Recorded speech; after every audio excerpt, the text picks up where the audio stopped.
कहा था ना, मेरी खामोशी को कोई मानी नहीं देना। जुदाई की सभी बातें मेरी आंखों में पढ़ लेना।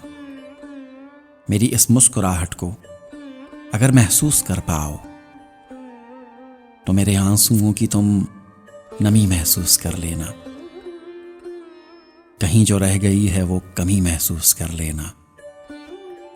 कहा था ना, मेरी सोचें मेरे अल्फाज का जब रूप लेती हैं, तुम्हारा अक्स बनता है।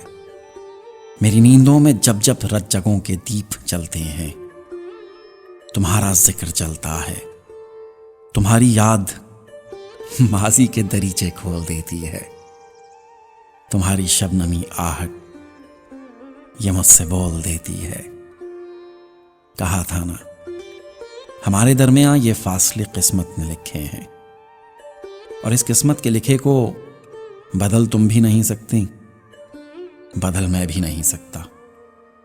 मगर मुश्किल यही है, हिजर के पुरपेच रस्तों पर संभल तुम भी नहीं सकती, संभल मैं भी नहीं सकता। तो बेहतर है कि हम एक दूसरे की याद के हमराह हो जाएं, कि अब के इस मोहब्बत से निकल तुम भी नहीं सकती, निकल मैं भी नहीं सकता।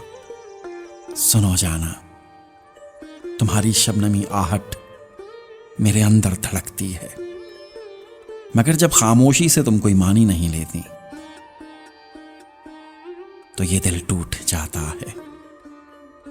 मेरे अंदर कहीं पर कुछ अचानक टूट जाता है, अचानक टूट जाता है।